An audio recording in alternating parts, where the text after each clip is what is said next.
Sabe o que o DNA falou para PCR? Você me completa várias e várias e várias vezes. Oi gente, tudo bem com vocês? Imaginem aí a seguinte situação hipotética. Você é um professor ou professora e achou uma atividade perfeita ali no livro para passar para os seus alunos. E aí beleza, né? Se você for copiar ali para um aluno, vai doer a mão? Vai, mas é só para um? Tudo bem. Agora imagina aí você ter que copiar a mesma atividade para 50 alunos. A mão ia sair assim, ó, de tanta dor. Mas felizmente, como a gente sabe, hoje em dia existe a fotocopiadora ou máquina de Xerox, ou não sei se tem aí outro nome, mas enfim, ao qual você bota ali só a folha que você deseja, ó, copia várias e várias e várias vezes. E você pode ficar o quê? Bebendo seu cafezinho ali de boa. E se eu contar pra vocês que existe algo que consegue fazer cópias e cópias e mais cópias e mais um pouquinho de cópias do nosso DNA.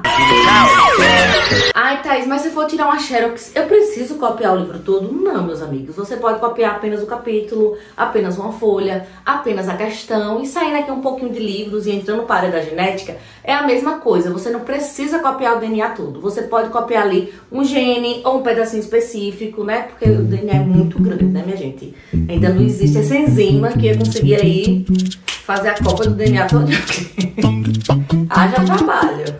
Hoje nós vamos falar sobre uma técnica que revolucionou aí a biologia molecular. A reação em cadeia da polimerase, também conhecida como PCR. Então não sai daí que hoje nós vamos falar sobre esse assunto que eu amo de coração.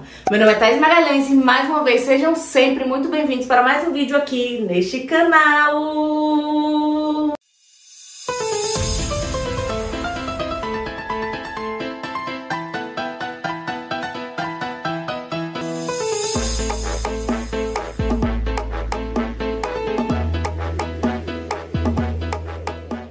Antes de começar o vídeo, já deixa o seu like. Se você é novo por aqui, seja muito bem-vindo.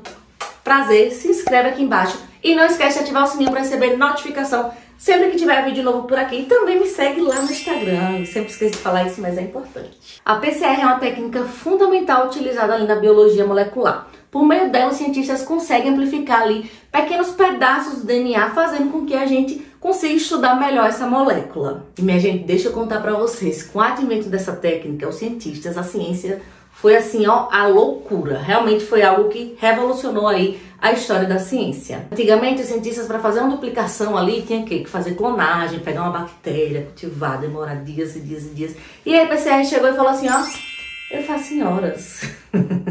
Para vocês terem noção do quanto essa técnica é essencial, ela foi crucial ali para a realização do projeto Genoma Humano. E além disso, ela também foi crucial para a detecção do vírus SARS-CoV-2 durante a pandemia de Covid-19. Então, minha gente, sem o advento dessa técnica, várias coisas na genética, no mundo, não teriam sido descobertas. E para a gente entender melhor como isso funciona, vamos aos slides. Eu já tô muito animadinha assim. Bom, gente, então já estamos aqui. Vamos entender melhor o que é que significa essa PCR, essa reação em cadeia da polimerase. Bom, ela é uma técnica muito importante na biologia molecular.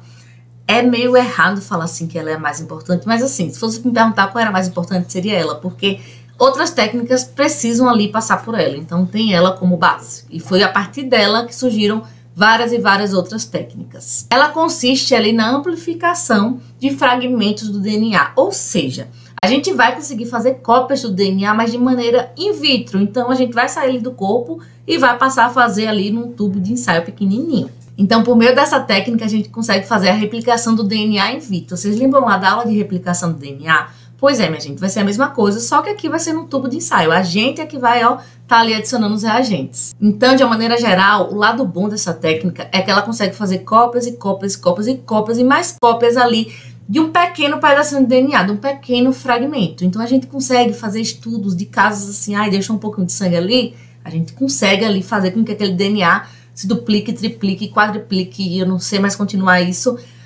muitas e muitas e muitas vezes, fazendo com que a gente consiga ali descobrir quem é o suspeito, fazer um sequenciamento, fazer eletroforese, enfim, as coisas que a gente vai ver mais pra frente. Mas tá aí, se o nome é reação em cadeia da polimerase, por que a sigla é PCR? Bom, minha gente, assim como muitas e muitas coisas na ciência, esse nome é derivado do inglês. Polymerase Chain Reaction, que pegando aí, ó, a primeira letra de cada palavra, a gente forma a sigla PCR.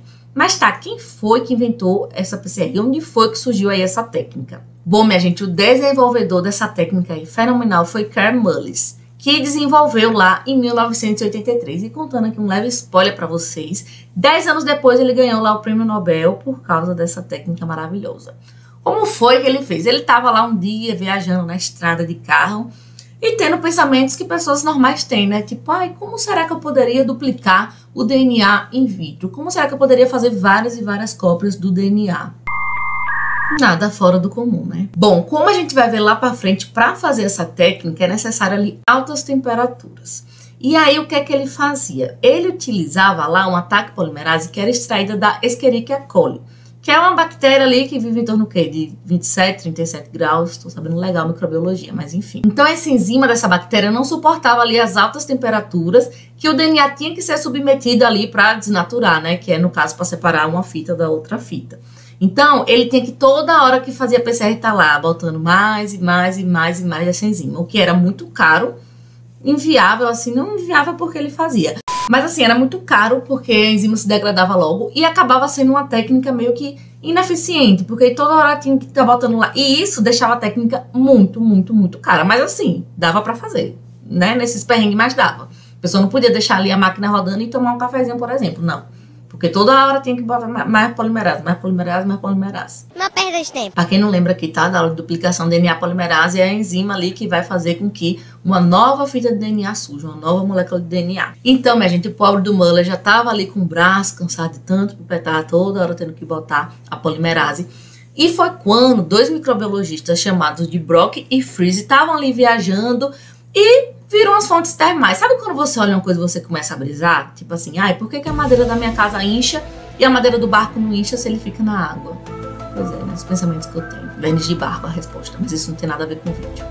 Então eles estavam brisando e eles falaram, véi, tem bactérias que vivem aí nessas altas temperaturas, né? Chegando ali a passar de mais de 90 graus. Tanto é que quando chega a 100 graus, começa ali a sair os vaporzinhos aí dessas fontes termais. E eles ficaram, véi, se as bactérias aguentam essa temperatura, significa dizer também que as enzimas dela também aguentam, porque não faria sentido elas morarem aí e as enzimas se degradarem. Elas não iam estar vivas, né? Então eles falaram assim, véi, bora estudar essas enzimas aqui dessas bactérias que vivem. E aí, estudando a bactéria termos aquáticos, eles descobriram que existia uma polimerase DNA nessa termos aquáticos que resistia às altas temperaturas. Daí que vem o nome TAC, o T de termos e o AQ de aquáticos, TAC DNA polimerase. Nada mais é do que um DNA polimerase, minha gente, que você só adiciona uma vez. Você pode adicionar, deixar ela na máquina e tomar seu cafezinho, porque ela não vai se degradar. Porque ela já tá acostumada ali com temperaturas extremas. E aí Mullis se animou, minha gente, porque ele falou, véi, finalmente eu vou poder tomar meu cafezinho e meu braço não vai ficar doendo. E aí ele pegou essa TAC DNA polimerase, minha gente, deu super certo. Tanto é que é a TAC que a gente continua usando hoje em dia. Mas beleza, Thaís, a gente já entendeu o que é que significa a sigla, o histórico, mas o que é que a gente precisa para fazer uma PCR? Bom, relembrando aqui, o objetivo da técnica é amplificar uma sequência específica de DNA. E aí, lembra que eu falei para vocês que o DNA é muito, muito, muito, muito grande? Como é que a TAC DNA polimerase vai saber, é essa sequência aqui que eu tenho que amplificar e não é outra? E não é outra lá do outro canto, que não tem nada a ver? Pois é, para a gente entender isso melhor, vamos conhecer agora os reagentes necessários para fazer a reação de PCR. Bom, minha gente, em primeiro lugar, nós vamos precisar aqui de um tubinho de ensaio pequenininho. Eu já ia falar o nome da marca, mas enfim, não tá me patrocinando. Na verdade, eu acho que o nome não é tubo de ensaio, mas enfim, de um tubinho pequenininho. E aí, como vocês sabem, essa é uma reação que é feita in vitro. Então tá, o primeiro ingrediente que a gente vai utilizar é uma solução tampão. Por quê? Porque o tampão vai deixar ali as condições perfeitas para que a reação ocorra. Então vai deixar o pH ok, vai deixar os íons ok. Você vai falar, ó galera, o ambiente tá perfeito aí, pode começar a reação. Vamos precisar também de cloreto de magnésio. Pois é, minha gente, porque o magnésio, ele é o cofator para TAC DNA polimerase começar a agir. É tipo assim, ela vai lá na reação e fala, o magnésio tá aí, vou agir. Não tá aí, então não vou agir não. Então ele é um cofator que ajuda ali a TAC a adicionar os nucleotídeos na fita, na nova fita que vai ser feita. Na verdade, ele não ajuda, ele fica ali dando palavras positivas para fazer com que a TAC adicione nucleotídeo ali da melhor forma. É tipo um coach ali da TAC. Nós temos também os desoxinucleotídeos, também chamados de DNTPs, também chamados não, a gente só chama de DNTP, porque é mais fácil falar a sigla. Que é quem, minha gente? Os nucleotídeos que a gente já conhece. Timina, adenina, guanina, citosina, mas foram ali nucleotídeos que foram fabricados em laboratórios. Também vamos precisar de iniciadores específicos conhecidos como primers. Lembra que eu falei para vocês que a fita de DNA é muito longa? Então, como é que a ATAC DNA polimerase vai saber onde começar?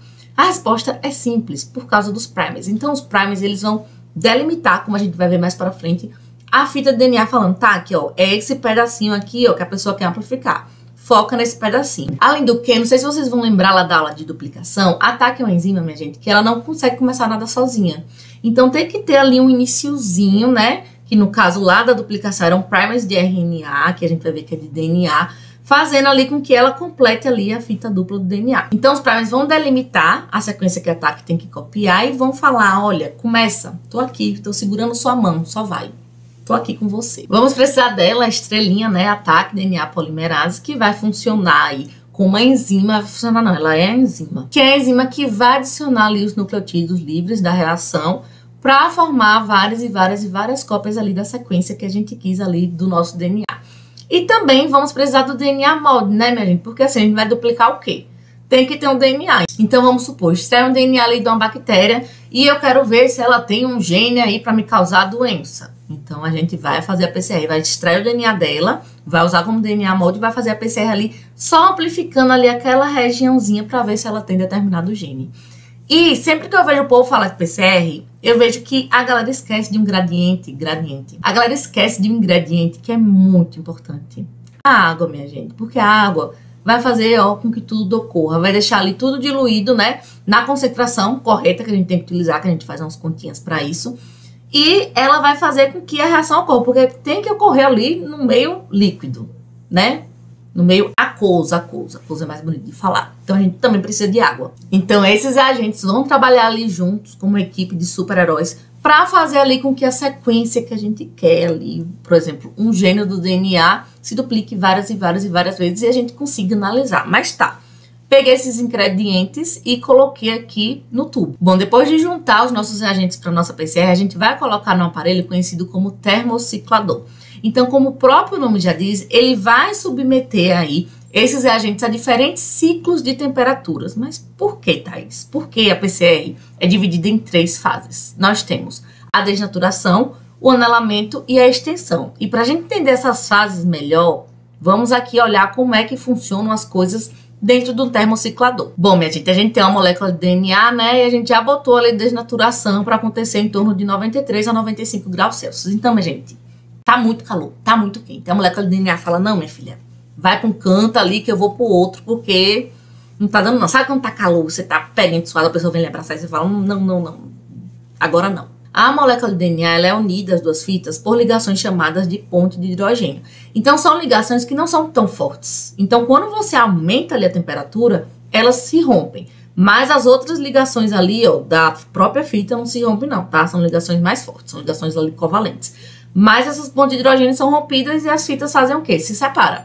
Então, essa é a primeira fase ali da PCR, a desnaturação, que vai ocorrer em torno de 95 graus Celsius. E aí, minha gente, em seguida, essa temperatura vai ser abaixada, porque não tem quem aguente, né? Essa temperatura extrema aí o tempo todo. Se bem que a enzima aguenta, mas os outros ingredientes falam, não, bora abaixar aí essa temperatura. E aí, nessa fase, em torno de 50 a 65 graus Celsius, como é que eu sei que é 50 a 65? Na hora que você vai desenhar um primer, mas a gente vai ter vídeo mais disso pra frente. Vai ser a temperatura que os primers vão se ligar na fita. E aí, observe, tá? Antigamente eu achava que os dois se ligavam na mesma fita. Mas não, minha gente. Cada um se liga numa fita e vai delimitando. Vai fazendo. Ai, Thaís, o que é que delimita o fim, então, já que não tem um primer no fim? O cansaço da enzima. Não tem enzima aí que faça a duplicação do DNA a vida toda. Então, vai ter uma hora que ela vai parar de trabalhar. Só que esse pedaço que elas fizeram tantas e tantas vezes que vai criar um bolinho que vocês vão entender quando eu mostrar mais pra frente. Então, o anelamento vai ser a fase em que os primers vão se ligar às fitas de DNA. E aí, minha gente, notem que agora o primer é de DNA, não é de RNA como acontece na duplicação da gente. Por quê? Porque só ia dar mais trabalho se a gente fizesse de RNA tendo que trocar de novo, né? Então a gente já faz logo de DNA. Então o que é que os primers fazem? Vão impor limites, falando, ó, tá, comece a trabalhar aqui, vá até onde sua energia durar aí, mas é ele que põe limites. Na vida, você precisa ser mais como os primers, impor limites.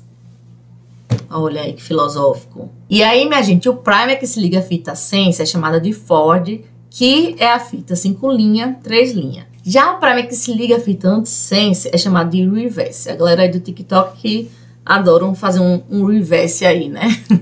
Então esse primer vai se ligar aí na fita 3 linhas, 5 linhas. E aí agora, minha gente, chegou a hora da estrelinha brilhar. A temperatura vai voltar a subir, não tanto, tá? Mas vai voltar a subir a 72 graus Celsius, que é a temperatura top ali, ó. A temperatura ideal para nossa estrelinha TAC DNA polimerase e fazer o trabalho dela. Ela achou lá o magnésio, achou as letrinhas, achou tudo. Ela fala, ó, mete-lhe o pau nesse carrinho. Vou começar a trabalhar. E aí faz, como o próprio nome diz, a extensão das fitas de DNA. Então notem que a gente começou com uma molécula de DNA. E aí, depois do primeiro ciclo, nós já temos o quê? 2 moléculas. Então, minha gente, tendo uma visão geral, nós temos a desnaturação, que ocorre entre 93 e 95, onde as fitas vão se abrir. O anelamento, onde os primers vão se ligar em torno de 50 a 65 graus Celsius. E a extensão, que é feita aí pela nossa estrelinha DNA polimerase. E aí, lembrando que a gente coloca isso tudo lá no termociclador. E o termociclador é que fica fazendo aí, ó, esses ciclos das diferentes temperaturas, várias e várias e várias vezes. Então, ó, para vocês terem o ciclozinho, esqueci de passar. Mas para vocês terem, esqueci de passar também. É de 30 a 35 ciclos geralmente, tá? E aí, para vocês entenderem melhor esse processo, eu roubei um slide do meu amigo Danilo. Muito obrigada, amigo. Você está sendo citado aqui, não me processe. Onde nós temos uma molécula de DNA e a temperatura vai começar a subir tanto que vai ocorrer a desnaturação, onde as 2 fitas de DNA se separam. Após isso, a temperatura vai descer um pouquinho para fazer com que os primers se liguem aí às fitas. E a temperatura vai subir mais um pouquinho, mas nem tanto, para fazer com que ocorra a extensão. Isso vai ficar acontecendo, de 30 a 35 vezes. E aí, minha gente, agora vocês vão entender o que eu falei de... a TAC fica trabalhando, e como é que sabe que é aquele pedacinho? Então, primeiro ciclo nós vamos ter 2 moléculas. E aí, como é exponencial, segundo ciclo, 4. Terceiro ciclo, 8. Quarto, 16. Quinto, 32. Até chegar lá por volta do 30º ciclo, onde a gente vai ter mais de bilhões de cópias que vão ficar se acumulando. Então, vai ficar um bolinho tão grande que vai se acumular, que a gente vai conseguir visualizar quando a gente for fazer uma eletroforese, ó. Tá vendo aí esses bolinhos acumulados? Exatamente. É o resultado da nossa PCR. Porque, minha gente, a enzima, ela vai trabalhar até onde ela conseguir, mas vai parar ali um pouquinho, depois parar um pouquinho. Vai ficar uns rabinhos tão fininhos que toda hora ela não vai alcançar, e no meio vai ficar exatamente ali, ó, a região que você queria amplificar. Vai ficar tanto que vai aparecer apenas essa região aí quando você for correr o gel. Olha que massa, né? Mas isso aí é do futuro, tá? Essa técnica é bastante utilizada aí na perícia forense para ajudar a resolver crimes. Exames de paternidade, chama o ratinho! Para a detecção de genes, por exemplo, aí quero ver se essa bactéria tem um gene aí capaz de me causar doença. Para a detecção também de micro-organismos, achei aqui a bactéria, ou tirei DNA do solo, quero saber de que micro-organismos esse DNA é. Provas filogenéticas, teste de detecção de coronavírus, diagnóstico de doenças, expressão gênica. Então, assim, por exemplo, para detectar os micro-organismos, para fazer um sequenciamento, eu preciso antes amplificar ali a região que eu quero. E trazendo aqui algumas vantagens da técnica, eu diria que é a alta sensibilidade, especificidade e amplificação do DNA de pequenas amostras. Então, assim, vamos supor, tem um tecido sujo aqui de sangue e eu sei que esse sangue é da pessoa que fez o crime. Então, por meio da PCR, a gente consegue ali fazer com que aquele DNA se duplique várias e várias e várias vezes. E a gente vai analisar o gene que a gente realmente quer. Portanto, ela é uma técnica altamente sensível e específica. Mas, como nem tudo são flores, também vou trazer aqui o lado ruim, tá? A ausência de atividade revisora, então a TAC, ela só adiciona. Ela não volta e revisa como ela faz na duplicação lá dentro do nosso corpo, né? Os fragmentos são curtos, como eu disse, nenhum enzima aguenta ficar lá muito tempo trabalhando. Não tem café, não tem energético que faça. Tem um risco de contaminação também, principalmente quando você está trabalhando ali com coisas de micro-organismos, que você respirou, contaminou. Enfim, meu passado que o diga. E existem também alguns interferentes ali da reação, como por exemplo a quantidade do cloreto, os primers que não foram desenhados direito, primers inespecíficos, mas a gente também vai ter um vídeo só falando disso. Como eu disse pra vocês, essa técnica é tão importante que ou algo passa por ela, como por exemplo, para fazer uma eletroforese tem que fazer um PCR antes, ou algo derivou dela. Então existem variações da técnica, existem várias, mas eu trouxe só alguns exemplos, como por exemplo a RT-PCR, a qPCR, que é a PCR em tempo real, a Multiplex PCR e a Nested PCR. A RT-PCR, ela é uma reação de transcriptase reversa. Então, a gente vai pegar o RNA e, por meio dele, fazer um cDNA. A qPCR é uma PCR em tempo real, a qual você já consegue ali acompanhar os resultados ao vivo. Então, você não precisa ali correr um gel depois. E, além disso, você também pode ver, analisar a expressão gênica. Enquanto na PCR você quer ver se tem ou não tem aquele gene, na PCR em tempo real você consegue ver se aquele gene está sendo expresso, quando aquele gene está sendo expresso. Enfim. Multiplex PCR, quando você trabalha com vários primers de uma vez só, adianta aí a vida da pessoa. E Nested PCR é uma PCR da PCR. Quando, por exemplo, você tem pouco produto ali amplificado, você pode fazer uma reamplificação. É isso. Mas se vocês quiserem saber mais sobre essas técnicas, fica ligadinho aqui no canal que a gente vai falar disso mais pra frente. Um beijo e vou me despedir de vocês formalmente em 3, 2, 1. É isso, minha gente. Então esse foi o vídeo. Se você gostou, comenta aí embaixo. Se ficou com alguma dúvida, se quer botar alguma coisa, dar algum biscoito, comenta aí embaixo que eu tô sempre de olho nos comentários. Um beijo. Tchau. Estavam lá viajando e viu lá as fossas. Fossa de cocô, né? Como é o nome disso? Fontes. Polymerase Chain Reaction. Que pegando a primeira... Polymerase Chain Reaction. Que pegando aí a gente conseguiu fazer a detecção do vírus SARS-CoV... alguma coisa. Da Covid ou do Covid, minha gente? De Covid. Vamos botar o de, fica neutro. Essa técnica é bastante utilizada na perícia forense aí para realização de crimes, não, meu Deus do céu. E aí, como vocês sabem, essa região... Lembra que eu falei pra vocês que não tem enzima que não tem enzima que duplifique. Faça duplificação. E o primer que se liga à fita anti-ciência é chamada de reverse. Ah, o reverse. Galera aí do TikTok. Faz o reverse. Parei. Além do que, não sei se vocês vão lembrar lá da hora primeiro ciclo a gente viu que a gente vai ter ali, ó, 2 DNAs, belezinha? 2 com sua fita dupla. Segundo ciclo, 4. Por quê? Porque é uma reação exponencial, então você vai fazendo 8, 16. Eu esqueci quanto é que dá aqui, 32?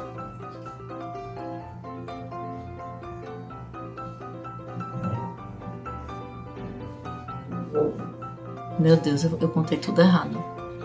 Então, primeiro ciclo, nós vamos ter o quê? 2 moléculas de DNA. Segundo ciclo, 4.